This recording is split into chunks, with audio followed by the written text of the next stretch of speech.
Starting to the bottom right, we have the commander for Team MVP. It is MVP Keen. Commander Keen, not making those high jumps that we are used to. Yeah, he's been quite calm these days when it comes to celebrations. Starting to the top left, we have of course the opponent of Keen. It is the Zerg player for Team FXO. FXO, Leenock. The Leenock to post in this matchup in Heart of the Swarm with a 50% win ratio. 18 maps played. Is it just me or is he going for an early pool? Did I miss that? No, I was mistaken. He would go for the 10 pool build. Oh my god, I hate this build so much. The only thing that you can do with a 10 pool build is if you want to go into one base Bane lanes, but like the 10 pool that we see every now and then these days against Terran is just one of the most horrible builds that was ever played against Terran. I have no idea what anyone would ever do this. The only thing where you can actually win with that build is if your opponent builds a command center first on the low ground. Yeah. But yeah, as I already said, like the statistics that you of course see on screen right now, these are basically the GSL statistics, more their achievements. Leenock has a 50% win ratio on Heart of the Swarm with 18 maps played. He won 9, lost 9. Played of course against some of the best here, and 5 of the maps that he lost were to Innovation, so that's something that you have to keep in mind here. So more than 50% of the maps that he lost to Innovation, probably the best player in the world right now, or at least one of the best. And for Keen, we have him with a 33% win ratio against Zerg with 12 maps played. So that's definitely not the best thing to happen to you if you're going up against Leenock, especially when you lost the last 2 best-of-3s that you played in this matchup without getting a single map win. Yeah. Just these little things, you know, can really give you a good indication of how this match may go. Keen not having the best ratio on Belcher Bestage here apparently either. Then he scouts the gas right away, and with his follow-up here, with the Reaper, he will be able to see how much has been mined, and whether or not there's a fast speed follow-up here. And of course he knows speed's going to be there, but how much gas is he mining? Because if he keeps mining after speed, then he knows, okay, there's a big push coming very, very fast, which is rare, but it's something you want to know about, and that's exactly why he sends this Reaper out. He's down a game, needs to be safe here. Well, a bit of faster speed here, the speed now coming in, and that helps of course not only against the Reapers, it gives you a bit of map control. You're well set up against the Hellions that will come in together with the Reapers to control the map, control the creep, and push the Queens back, something that a lot of players do now. Keen after this is safely getting his own command center on the low ground. There's just no reason for him to get it on the high ground. If you have the Reapers, then the early game is yours. Yeah. And that's also why we see just Leenock hugging the creep. He knows that off creep he has no chance against the Reapers here. But the Reapers themselves just tickle the buildings. Yeah, they're tickling the buildings, tickling the eggs here. As it turns out, eggs are not ticklish. So that was a very weird sentence to say. Yeah, he's shooting them, man. They've got 10 carapaces, so definitely not going to work. He's not feeling it. So Reaper's now jumping into the main base here. What should be. You know, if he thinks he can get that queen, he's going to lose a Reaper, and I don't even think he thought he could get the queen, but he loses the Reaper anyways. Really odd micro decisions there, and he's going to add a 3rd CC. Now he's lost his map control, but he's seen how much gas is mined. Yeah, the 3rd CC, we see that so often by Terran players, gives them a great lead in the game. And what Keen currently just thinks is that he will be able to just pressure his opponent enough to make this work. You're a little bit less safe in the early game, but we have already Leenock going into a very, very fast lair here actually. Of 1 gas. That's a really interesting move that he's using here. And that could give Keen a few problems later on in the game. Yeah, I mean, there's only... Okay, now he's adding the same gas. There's only basically one thing this could be, is really fast mutas. I don't think Swarm Host, and with the 2nd gas, definitely not Nidus. So... Yeah, if you go for a Nidus, then usually you would see the Roach Warren as well. That's what you kind of build in conjunction. The Mutalisks leave you in a very weird position though, because what you sacrifice to get the Mutalisks out fast enough are your upgrades. We don't see a double evolution chamber coming down for Leenock. Instead, he's adding gas number 3, number 4. So it looks like a 2-base Mutalisk build, and that's always a little bit, yeah, hit or miss. If you are able to get in your opponent's base and make those Mutalisks work, you can't do damage. But the Terran player, if he plays a normal build, will get a head start in the upgrades. Yeah. And that is very scary, since Terran in this matchup is usually the race that is dominating the upgrade path and can already get far ahead if they get upgrades as it is, but with that build you even delay them more. you know, Leenock has done this build a lot in the past. We've seen him do this several times in Iron Squid. He's done this in, you know, past Code S and then Up and Downs. Like, he's the guy who will go 2-base Muta every now and then in this matchup. I just don't know how effective it's going to be against Keen's playstyle here. You know, what we don't see for Keen are those upgrades that I talked about. So Keen is delaying them a little bit, and that is like the best scenario for Leenock. We now have the double engineering bay being built, but this is a super fast Spire. He built the Spire at roughly 7 minutes and 10 seconds. That's great, and that attack here is even more awesome. That's exactly what he needs to raise the depot right now. He's going to sacrifice those Marines. He doesn't want those earlies in the main base. Marines need to start shooting because they're not doing anything here, and he does not have his Hellions back home just yet. Here comes some Widow Mines as well. He might be able to get another... Yeah, he gets the Reaper here potentially, not just able to just jump down here. But the thing is that Leenock has bought himself a little bit of time, and he has distracted Keen. So Marines, of course, also a really important issue, since this is less anti-air for the Terran player. And there are no missile turrets. I do not think that Keen actually knows what's going on. You know, he played defensively with the Widow Mines and the barracks in the main base because he saw that Leenock mined more than 100 gas, so he was a little bit concerned about something going amiss here. But he wasn't sure just what it was, and it clearly does not know that it means that Leenock is going for Mutalist. He doesn't know that's what's going on. He scans right now. And he scans the main base, and he does not see the Spire. But you know, even if he builds the missile turrets right now, I feel that Leenock is actually in a decent position here. I mean, this is better than what you usually hope for. He has killed a lot of those Marines already. There is still the wall at the front. The depots are raised. That means that those SCVs can't go over to the natural, as we just seen. The Mutalists are revealed right now, but he can already force those Hellions back. The only thing that Leenock really has to do is to start to get a hold of his upgrades. Yeah. He's already doing damage to the Hellions. He's taking map control, or taking damaging the Hellions themselves, not doing... Wow. Not doing a ton of critical damage to the economy on the other hand, but still he takes map control here. Really interesting decision here by Keen to go into a double starport. Yeah, I wonder... There's no way he's going to try to... Okay, he cancels it. I was like, there's no way there's any reason for him to do that. Yeah, go for double Viking production against Mutalists. I mean, if Leenock sees that, he's going to have a laugh and then be like, okay, thank you for the present. But cancelling one of the starports makes a lot of sense. The only reason why you would need the second starport is later on in the game when you are up against Broodlords, for example, and you want to make the switch happen with Medivacs and Broodlords the entire time. Vikings, of course, to punish them. But yeah, now we have the double evolution chamber coming up for Leenock, and this is exactly the scenario that I talked about earlier. The Mutalists are great to shut down the drop play. They are awesome to harass the opponent a little bit, try to deny that third base for as long as possible, but you fall behind in the upgrades by so much. That was kind of a weird dance there with the Widow Mine. But yeah, the upgrades are the issue. The armory is so late for Keen that it's not going to be as big of an issue as it could be. And I think the second starport was actually just a misclick, and he thought he didn't start it yet.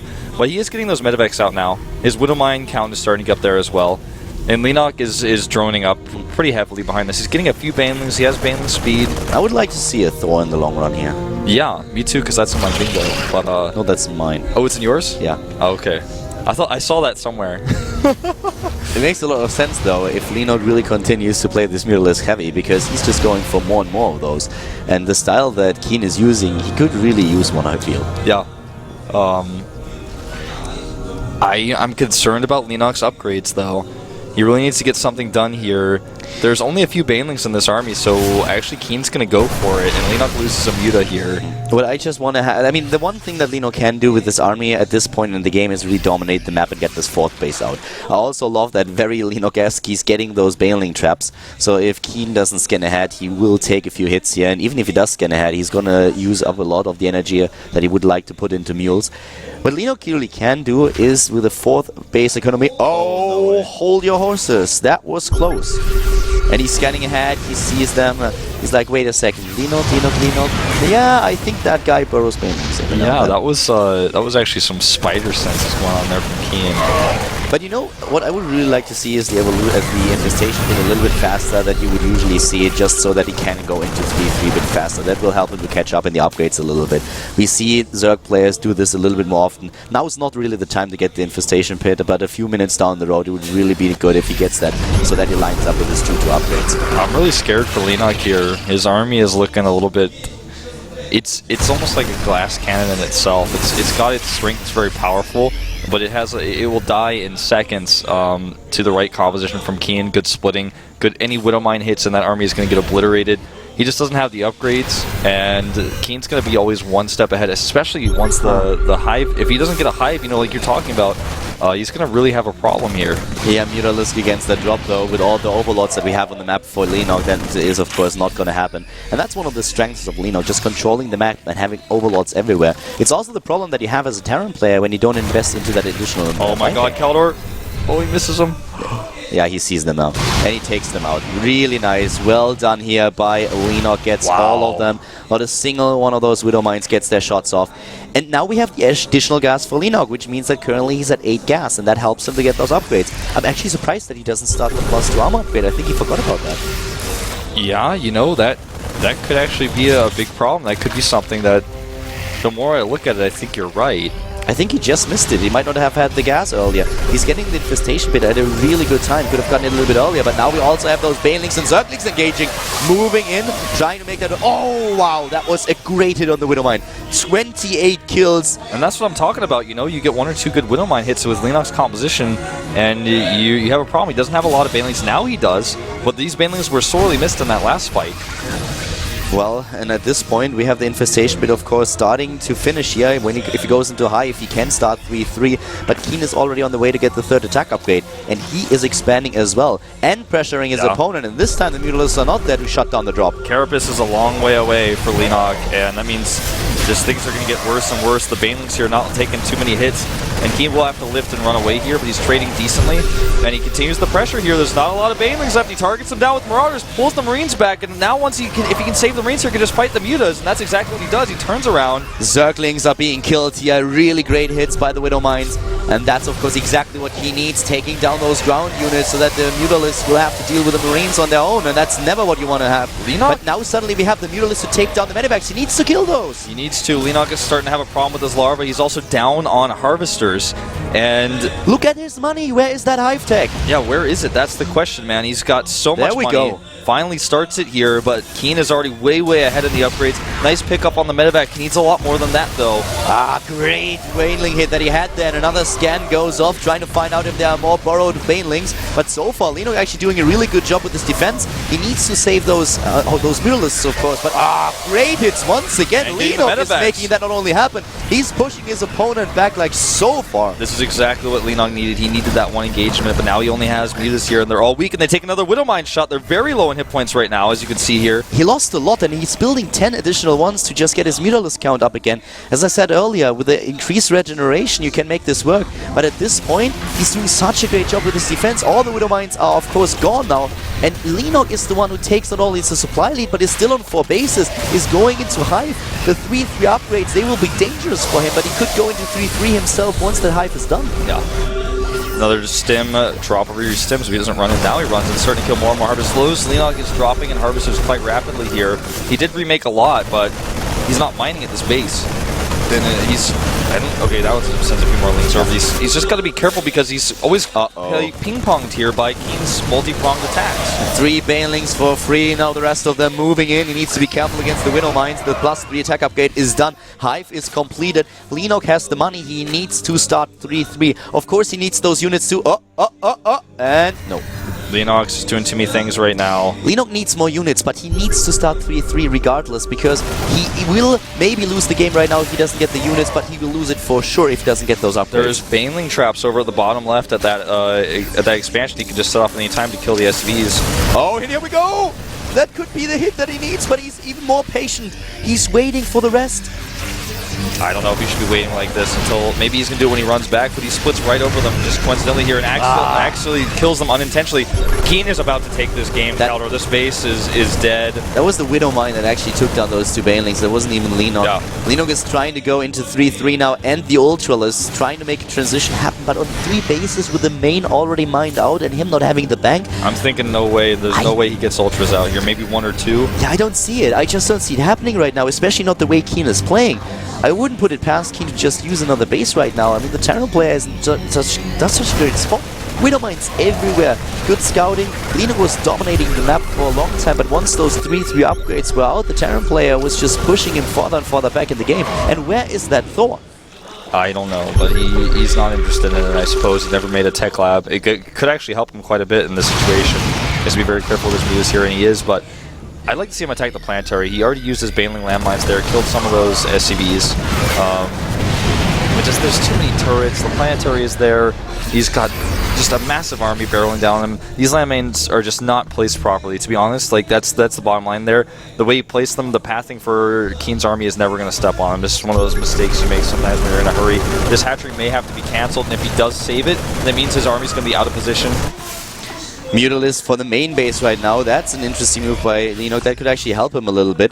But Keen has everything set up. He is just in total control of this game.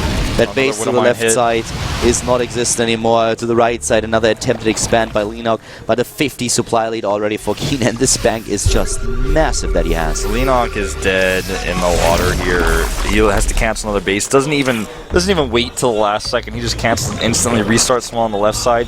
Keen is on 4 bases versus a 3-base Zerg. He has the better upgrades for a little bit longer.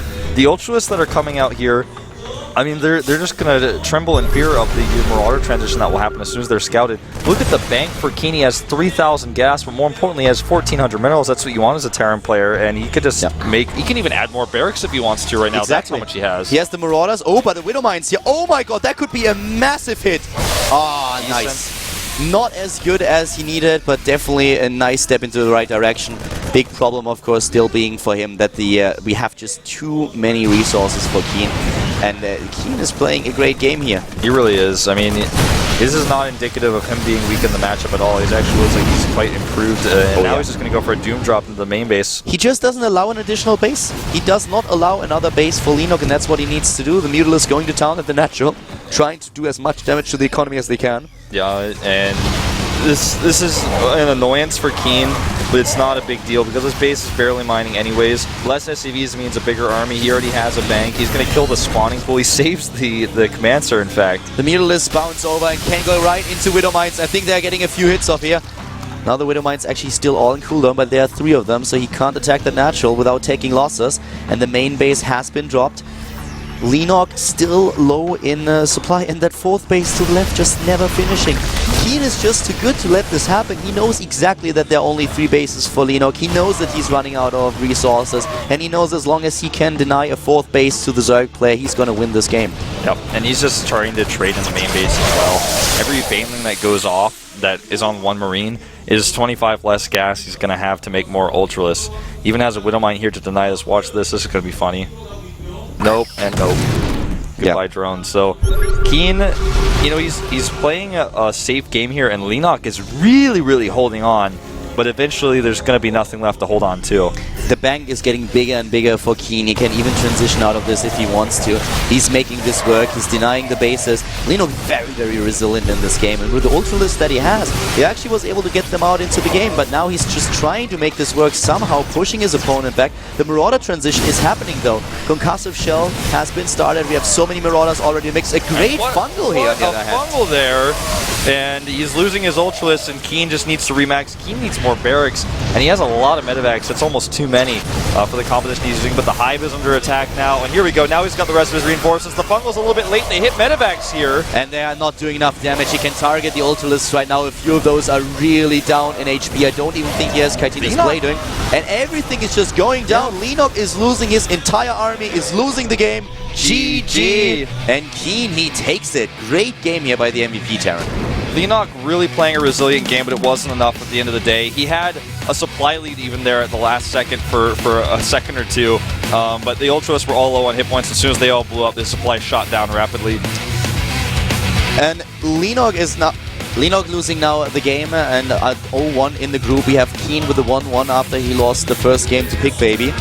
As a side note, the team that is taking care of our PC is actually getting bigger and bigger and bigger. There are more and more people coming into the cast area trying to make that PC work. Both of them just shaking their heads. They've moved on beyond the monitor issue. I want to tell them that. I just see flashlights and they're inside the computer. You know, I'm pretty sure if we kick that computer once or twice, we get a new one. It's looking pretty good. I don't like to do that. I think we have a good computer. I want to see Miss Frizzle and the Magic School Bus go into the hard drive and try to fix the problem. That computer actually caused us a few problems in the past already, so I think we might get a new one. It's but possible. before we are heading into additional computer issues and also into our fourth game of the day here in the up and down group, we have a quick break, and as soon as we are back, we're going into the next match here, so stay tuned, and then we'll be back at the GSL up and down group C.